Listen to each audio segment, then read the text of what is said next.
The Tunnel to Towers Foundation honors the sacrifices of America's heroes. Heroes like U.S. Army Specialist Andy Keith Kingsley. Andy was part of the 82nd Airborne Division. He received various awards and decorations, including a Purple Heart. While deployed, Andy was catastrophically injured in combat. Andy and his family received a mortgage-free smart home from Tunnel to Towers. But many more heroes, like Andy, need your support. Donate $11 a month and amplify your impact by donating your car or land. Go to T2T.org.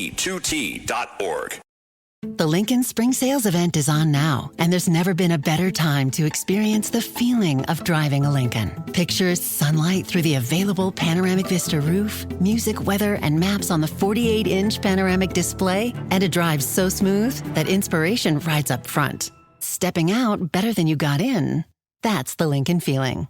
Get behind the wheel of the 2026 Lincoln Nautilus SUV and discover exceptional offers only at your local Lincoln retailer. It's the Joe Concha Tunnel to Towers Foundation Sunday morning show. Now, here's Joe Concha. Welcome, everybody, live from Boise, Idaho, here on this March Sunday. We made it to March. Now it's all downhill from here as far as running away from the snow in the New York, New Jersey area and throughout the country. Hopefully, March can be tricky. That's certainly for sure.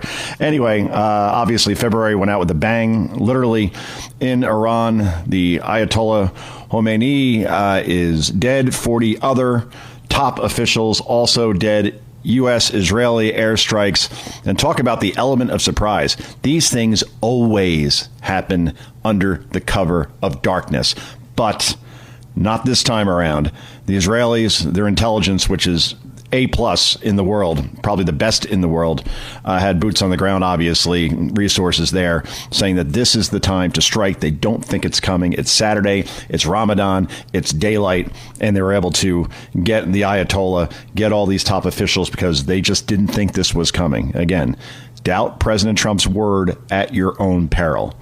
Just ask everybody who has to this point. The man is serious. He is as serious as a heart attack. And when he says he's going to do something, he does it. Not like, remember, Joe Biden, Kamala Harris. What do you say to the Iranian regime as they try to develop nuclear weapons and threaten the West? And then Biden's answer, Kamala's answer, don't. And they would just sit there and stare. That would be it. Don't.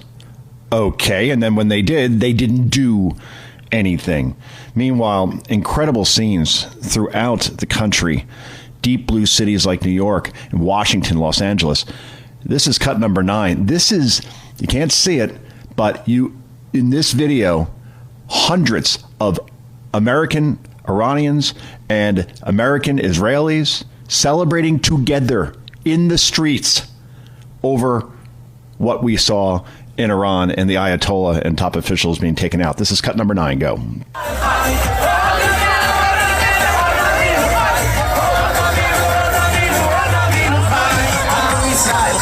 Just incredible. I never thought in my lifetime I would see this. Iranians and Israelis together as one saying, maybe we finally could have peace. Because this has gone on for way too long, going back to 1979. When the Ayatollah first took over, and ever since then has been killing Americans throughout the globe through proxies that don't really exist anymore, like Hamas, like Hezbollah, the Houthis. All of them, in terms of their top leadership, have been taken out, and we don't really see much as far as attacks from them. And hopefully we won't see any attacks anymore from Iran as well, as they still go on. Now, all of that said, it just announced by the Pentagon 3 Americans are dead, 3 U.S. troops. That is the official toll. This is going to happen. I don't think, again, this is war. And anybody who thinks that this will be like, say, the strike on Iran's nuclear facilities at Fordo and other places where we come in, we're done, and we're out, and no U.S. casualties. That's not how this is going to work.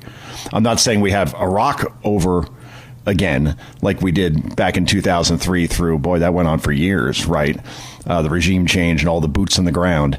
The president and Trump, Secretary of War Pete Hegseth, Marco Rubio, others saying that this is something that can be accomplished probably strictly through air, where we completely own the skies. But we probably do have some troops in certain places on the ground in Iran. And the Pentagon did not announce exactly where these troops were killed. We don't know whether it was at bombing of a base. Probably not, since plenty of cameras there. It doesn't appear to be any real damage in terms of the bombing of bases. And by the way, Iran is also bombing places in other Arab countries, which this is why, I'm not a war expert, but just looking at this from a pragmatic perspective, it would be one thing if other Arab nations had Iran's back here. They don't. Whether we're talking about Bahrain, whether we're talking about Qatar, whether we're talking about Saudi Arabia, particularly, obviously.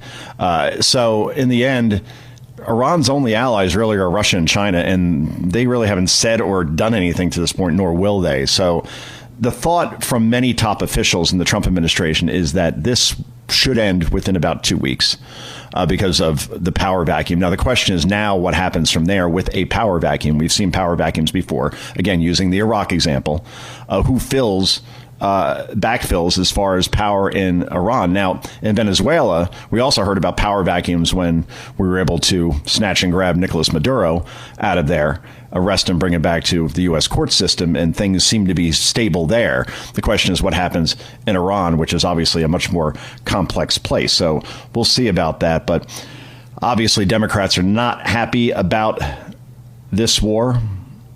And Kamala Harris, again, you would think after all of this time, the word salad somehow would be improved. But again, we have Thousand Island word salad from the woman who a couple swing states away from becoming the 47th president of the United States. And here's what she had to say about the war in Iran. Cut number 17, go. Do we have 17? Donald Trump has dragged us into a war the American people do not want. He has put American troops in harm's way. I unequivocally oppose this war of choice, and everyone should. And the bottom line, when it comes down to it, is that if we want to stop Donald Trump with this random decision that he has arrived at, then Congress must act, and Congress must act immediately. The American people do not want our sons and daughters to go into this unauthorized war of choice, and I unequivocally oppose it. Thank you. Okay, there you go. So Kamala taking the obvious position there of Democrats. She says that Americans oppose this war. Well, Insider Advantage, which was the top pollster in the 2024 election in terms of nailing that one. Let's see. Approval of Trump's actions today in Iran. This was taken yesterday. Approved 54%, disapproved 37%. That is a 17-point delta. So when she says the American people oppose this, no, they don't. Just like they didn't oppose what we did in Venezuela, nor did they oppose taking out Iran's, most of them anyway, nuclear capabilities at Fordo. So this is what we're seeing out of the president. But of course, if Kamala opposes it, then of course another gal who opposed a war back in 50-something years ago, Vietnam, of course, Hanoi Jane Fonda. You knew this would happen. If Kalshi or Polymarket could allow you to place bets on this, you knew that Jane Fonda was going to emerge from her multi-million-dollar mansion in Beverly Hills, come down, make a statement, and then go back behind her gates, nice and safe. She opposed Vietnam and then married Ted Turner somehow, and you had to watch her do the tomahawk chop. Remember that at Atlanta games, the Braves? Oh, that was nauseating. This, too, is nauseating. This is Hanoi Jane saying exactly what you would expect from her. Cut number 19, go.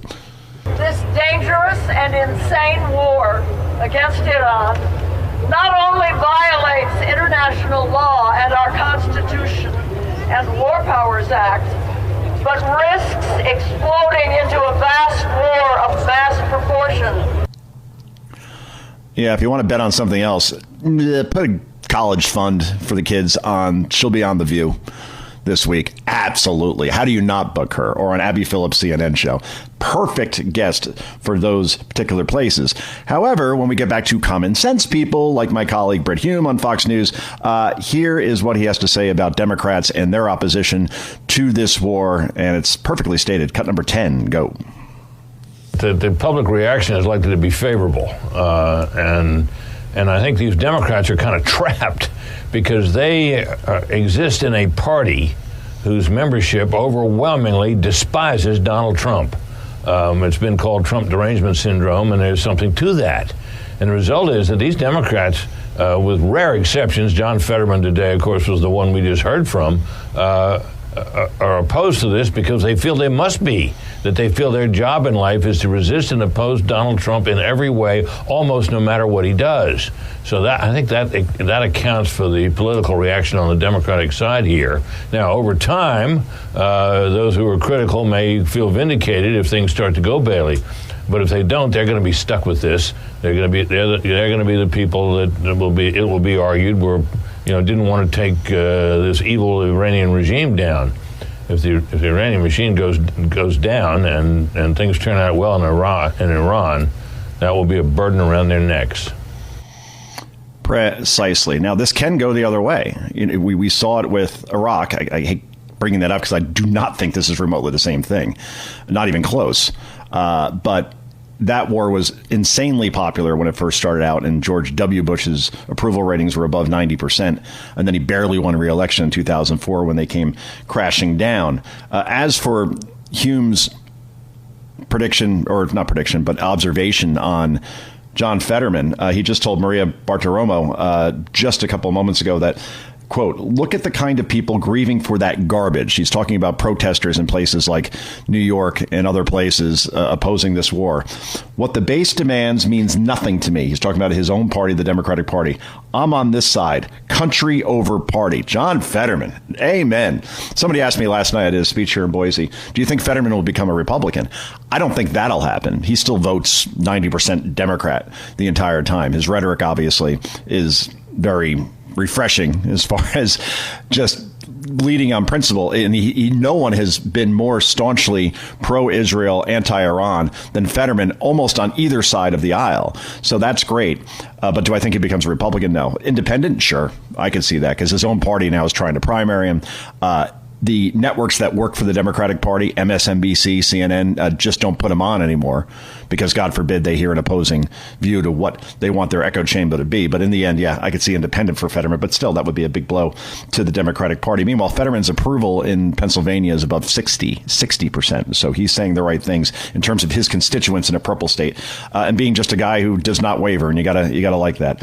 Anyway, Mark Thiessen, in terms of Trump and him being, you think about the most impactful presidents that we have ever had, whether you agree or disagree with it, impact on the world. And I think in Trump's case, the impact has been almost exclusively positive.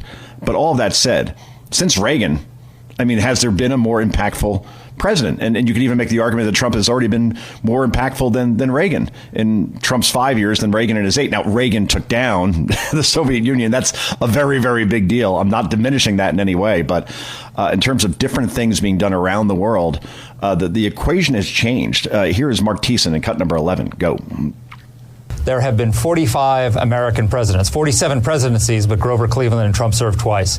And of those, a very small handful have truly changed the world. You can look at Ronald Reagan with the fall of communism. You can look at FDR with the defeat of Hitler and the defeat of fascism. Donald Trump is going to stake his place today as one of the most consequential commanders-in-chief in American history. And it's important to remember, this could have gone very badly. We just saw the State of the Union where he gave the Medal of Honor to Eric Slover, the helicopter pilot who carried out that mission to get Maduro. That was an incredibly risky decision by the president. If that helicopter had gone down, it could have been his Desert One. The risk involved in this operation was 10 times that. And he didn't flinch. He made the right decision, and he's going to change the world because of it. I don't disagree with one word that Mark Thiessen said there. And it is so true. I mean, Venezuela could have gone sideways also. That was one of the most complex military missions we've seen since the Osama bin Laden raid in Pakistan. This may have been even more complex, and to get out with zero casualties, good. That's where you get approval. If things go south, however, and the casualties pile up, trust me, the media and Democrats, every single American death will be highlighted like you've never seen. And obviously, that will try to fuel the flames for the midterms and opposing this war as a central piece of that. Anyway, this is Joe Concha. This is the Joe Concha Tunnel to Towers Foundation Sunday morning show. Back with so much more in just a moment. It's the Joe Concha Tunnel to Towers Foundation Sunday Morning Show.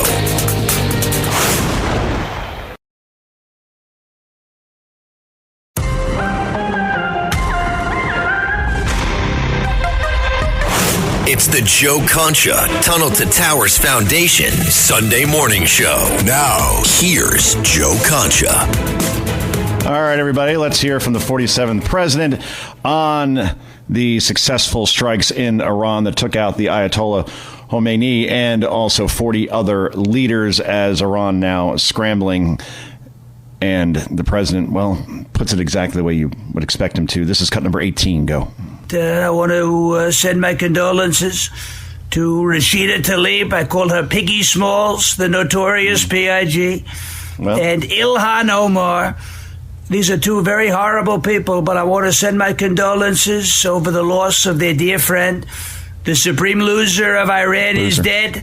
A job well done all around, and I want to congratulate everybody who was involved with Operation Epic Fury. It was epic indeed. The supreme loser is dead, and we are making America and the world great again. In the words of Toby Keith, we will put a boot in your ass. It's the American way. Thank you. God bless you, and thank you for your attention to this matter. Oh, all right. I do this to you guys all the time. But that, of course, is the great Sean Farish, who does the best Trump imitation out there. And he was kind enough to send me that via text the minute it was done to make sure that I got it on the show. I mean, it's flawless. I have interviewed Sean before, and I'll go 6 minutes and pretend that he's Trump. And people have written me afterwards saying, I swear to God, I thought that was Trump. But it's not just the imitation, it's the material that he provides. Just quoting Toby Keith and putting a boot up your, that's good stuff. That's funny stuff. We'll have Sean on the show this week, my 9 p.m. show here on WABC Radio and around the country. Anyway, let's hear from, I think this really is something, from Ben Shapiro, who, again, obviously very pro-Israel, has been for a long time. And Ben has been critical of President Trump in the past. There's no question. Also praises him where he feels it is due. In other words, he's not just a cheerleader there to tell people that he thinks in his audience what they want to hear. He's brutally honest, and I have the utmost respect for Ben. Anyway, here he is in cut number 12, his thoughts on the Iran strikes and the war that we are currently undergoing. Cut number 12, go. President Trump is the most courageous commander-in-chief in modern American history. There is no question about this. What he just did is the bravest move by a president of the United States of my lifetime, bar none, without a doubt.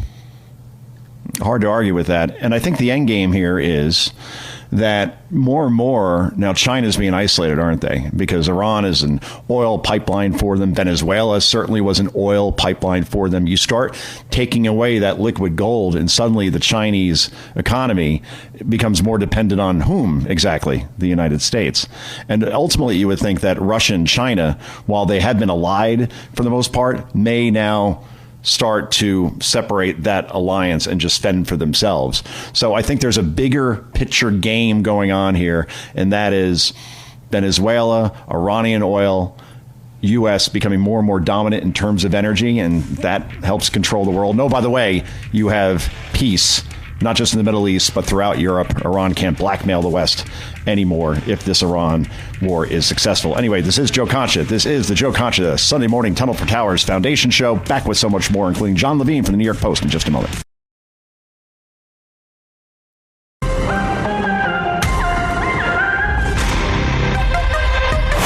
It's the Joe Concha Tunnel to Towers Foundation Sunday Morning Show. Now, here's Joe Concha.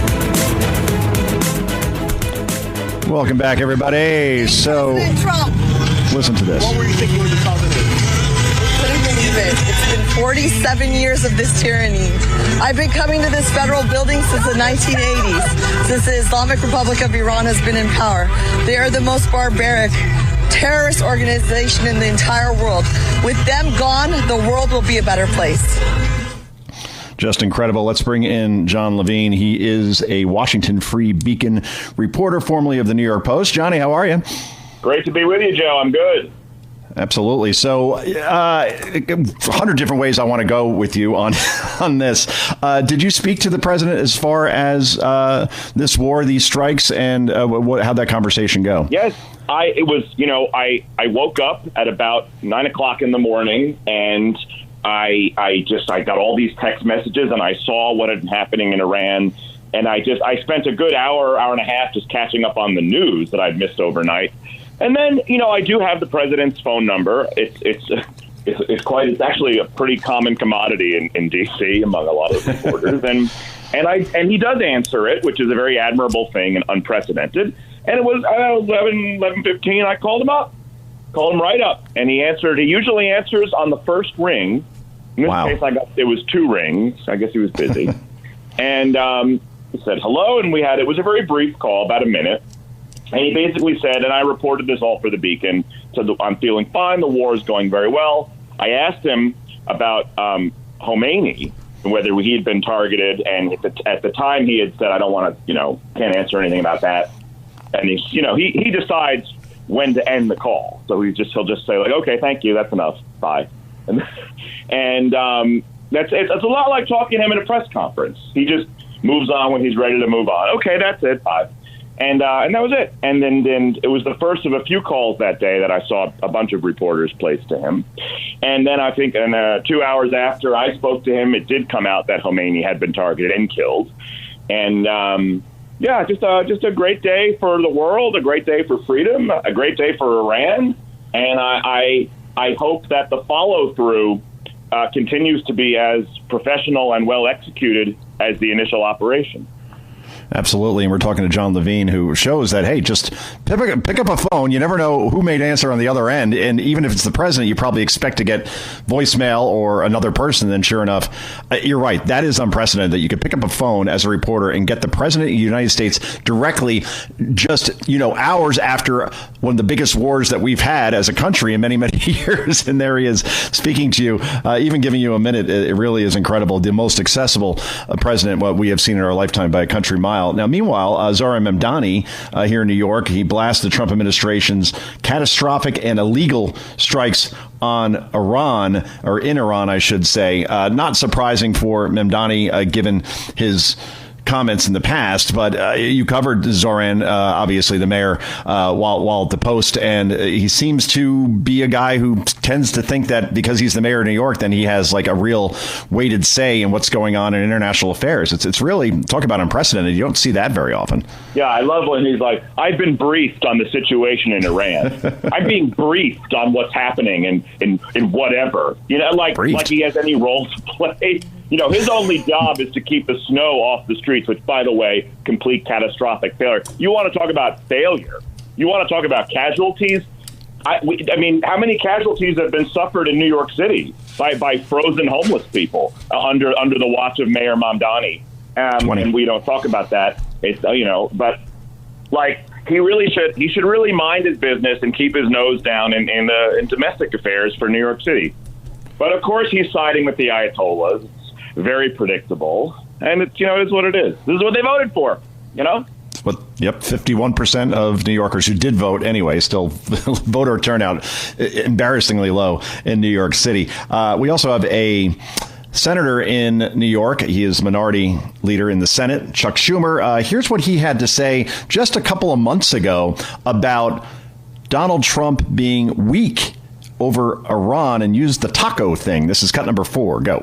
When it comes to negotiating with the terrorist government of Iran, Trump's all over the lot. One day he sounds tough, the next day he's backing off. And now, all of a sudden, we find out that Witkoff and Rubio are negotiating a secret side deal with Iran. What kind of bull is this? They're going to sound tough in public and then have a side deal that lets Iran get away with everything? That's outrageous. We need to make that side deal public. Any side deal should be before Congress and, most importantly, the American people. If Taco Trump is already folding, the American public should know about it. No side deals. I guess we could use a Goodwill Hunting saying here, or at least a quote, and saying, do you like tacos? Just listening to that whole monologue is like a miasma, because these people supported the Iran deal, which was the biggest giveaway from the United States to Iran in the history of the Islamic Republic's existence.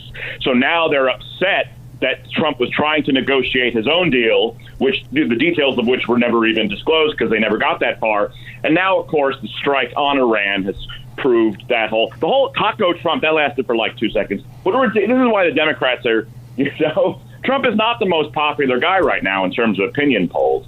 But I still say Republicans have a fighting chance in both House and the Senate in the midterms because these people are just so incompetent and so out of it, and they don't have anyone to provide a coherent alternative.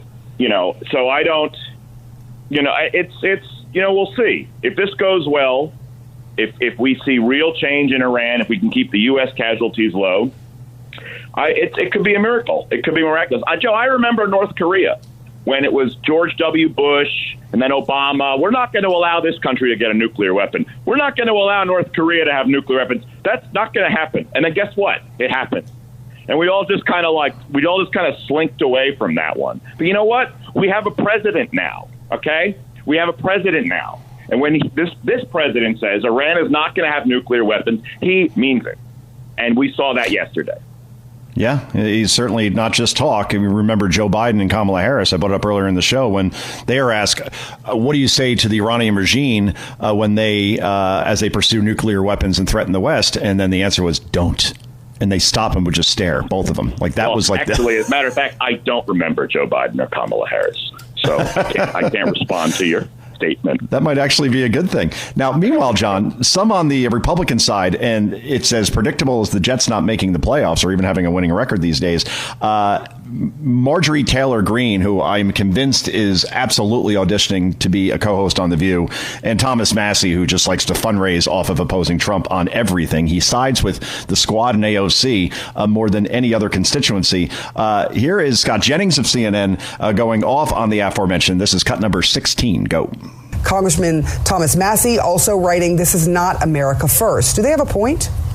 No, they don't have a point, and I don't consider them to be actual Republicans, and I don't consider them to be part of the America First or MAGA movement, to be honest with you.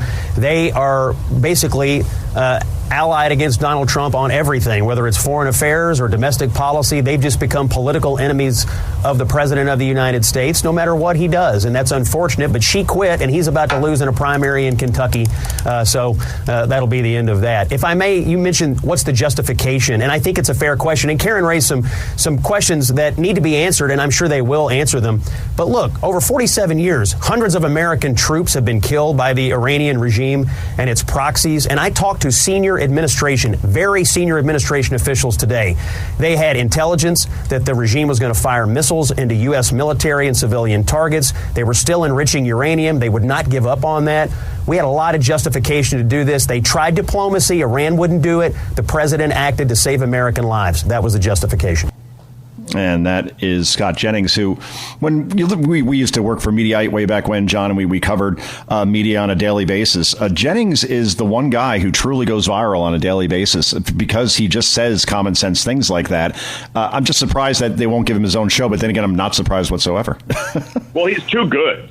It's too dangerous to put him on his own show at CNN because it would start to undermine the entire character of the network. Although, I don't know if you've heard, Joe, there are going to be some changes at CNN soon. So maybe Scott Jennings will have a show in the weeks and months ahead. Who can say? I hope he does. And those changes that John's referring to, John Levine of the Washington Free Beacon, the great reporter, he is referring to Paramount taking over CNN, in essence, Warner Brothers Discovery. Paramount's run by David Ellison. Ellison is an ally of Trump. Also, Bari Weiss probably will be running CNN in addition to CBS, which has Blue Sky media reporters' hair on fire. And Brian Stelter actually commented on this, John, and he is welcoming, I think, the David Ellison mantra of just getting back to doing good old straight news. This is cut number 3. Go. Now, more broadly, CNN employees and viewers have real concerns about whether Paramount CEO David Ellison will uphold the editorial independence that CNN is known for. There has been severe political turbulence in recent months, and President Trump has long sought to weaken CNN. Last December, Trump said, quote, "It's imperative that CNN be sold." And now that is what's happening. So far, Paramount has not yet commented on its victory in this bidding war against Netflix or telegraphed its intentions for CNN. And recent controversies at CBS News have unsettled and unnerved journalists there. But I can tell you, Ellison has talked in recent months about how he wants to sustain the news business in the United States. And he's talked about his belief that, quote, the majority of the country longs for news that is balanced and is fact-based. And Wolf, that sure sounds a lot like CNN's mission. A lot of similarities here. And the bottom line is CNN is a highly profitable business. And it would seem foolish for anyone to put that at risk. Wow. Ellison says we should do straight news. Just upholding. Go ahead. I'll let you take this. Take it. Oh, my God. Well, he's going to be the first one to go. The aptly named Potato. He's going to be the first one to go. And I know they fired him once before, and then they brought him back. And I think it's inevitable that he'll be the first to go, precisely for the reasons where I believe in journalism. I believe in a standard of excellence, and Brian Stelter really is a partisan who doesn't believe in that, and it's Orwellian and it's gaslighting for him to preach, those pablums. And he's obviously trying to suck up to the incoming new management. I don't think it's going to work. I think we've all seen enough, and he won't be the only one. A lot of heads are going to roll with CNN because they do need to clean house there. I mean, they got rid of Acosta because I guess they didn't want to do the crying in the briefing room stuff anymore. But that was a lot more are going to have to go. And it's not just the on-air people. There's you've got to clear out the deep state of these organizations. Same has to happen at CBS. I've seen a lot of deep states. The people who are on air are a problem, but the tenfold greater problem are the many cogs in the machinery that you don't see that gum up the works. And we could have a whole separate side conversation about that. Oh, yeah. The editorial calls on a daily basis is basically set the tone for what is going to be covered, how it's going to be covered. And then you get the Abby Phillip brand of journalism, which is absolutely to portray yourself as somebody who's objective and then absolutely be partisan. And not owning it is always the problem I've had with CNN. MSNBC or MS Now kind of owns it, right? They're liberal. They're not going to allow any Trump voices on their air. Fine. That's who they are. CNN, just like Stelter said, continues to insist that they are, objective and highly profitable, being in a distant third place. John Levine of the Washington Free Beacon, thanks so much for joining us, by the way. We really appreciate it on short notice on a Sunday morning, and we will definitely have you back, my friend. Anytime. Always great to be here. Okay, good to see you. I mean, I can't see John, but I'll bet that he's wearing black right now. I guarantee he's the Johnny Cash of Fox Business because we have him on a lot there, and I've never not seen him wear black. It's quite remarkable. Anyway, this is Joe Concha. This is the Joe Concha Tunnel at the Towers Foundation Sunday morning show. We wrap this puppy up in just a moment. It's the Joe Concha Tunnel to Towers Foundation Sunday morning show.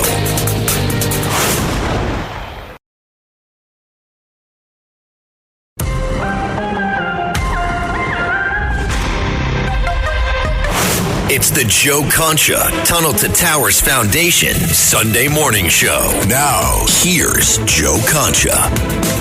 Welcome back, everybody. All right, about 51 minutes past the hour, and we've almost entirely covered Iran and the war that began early Saturday morning with the Ayatollah being taken out, 40 top Iranian leaders. It appears that, at least if you talk to many military experts, that this thing could be over in under 2 weeks. This is not Iraq again in 2003, where you had a war that went on for many, many years, and obviously thousands of U.S. casualties. Hopefully we're not going down that route. And it appears that, again, the president, when he says something, he does it. And that's something that we have not seen for a long time. Republican, Democratic president does not matter. Anyway, let's go through some other clips of the week that I think absolutely need to be played on the show, because that's what we do here. This is cut number one, a delusional Joe Biden talking about how he left Donald Trump with the strongest border ever. No, really, he said it. And that is just this week. Cut number one, go. We're around the world, despite everything you read, despite the fact that COVID drove migration to record levels all around the world. Oh, good Lord. The day I left office, border crossing into the United States were lower than the day that I entered that office inherited from Trump. He is, I won't say it. I mean, 12 to 15 million people come in under your watch, and you have the audacity to say that. And the SEALs in the audience, yeah, that's funny, that's great. Oh, man. I mean, I'm shocked that... No, I'm not shocked, because Dr. Jill Biden wants him out there still, I guess, to save his legacy somehow. But it's pretty obvious to make this statement, the worst president of my lifetime. And I was kind of alive for Jimmy Carter. But yeah, I mean, not even close, quite frankly. And there is out there not only speaking, but saying delusional things written for him as if, well, I guess some people could be fooled, like people in that audience for the most part, though. That's the Joe Biden legacy, and it's a horrific one. Anyway, let's go to cut number 2.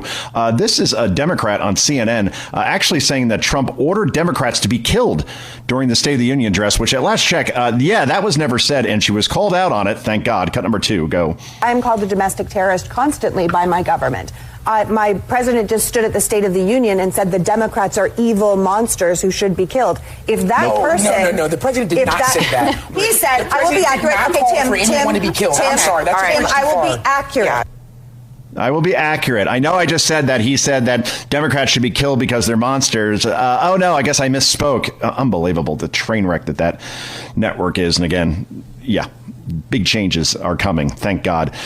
Here is, oh, man, Sarah McBride, who's actually a guy dressed as a girl and actually represents a seat in Congress from Delaware.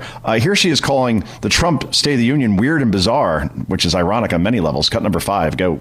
We will not take a lecture on decorum from a party that incited an insurrection. Oh, enough. I appear to live rent-free in the minds of some of my Republican colleagues. I wish that they would spend even a fraction of the time that they spend thinking about me, thinking about how to lower the costs for American families.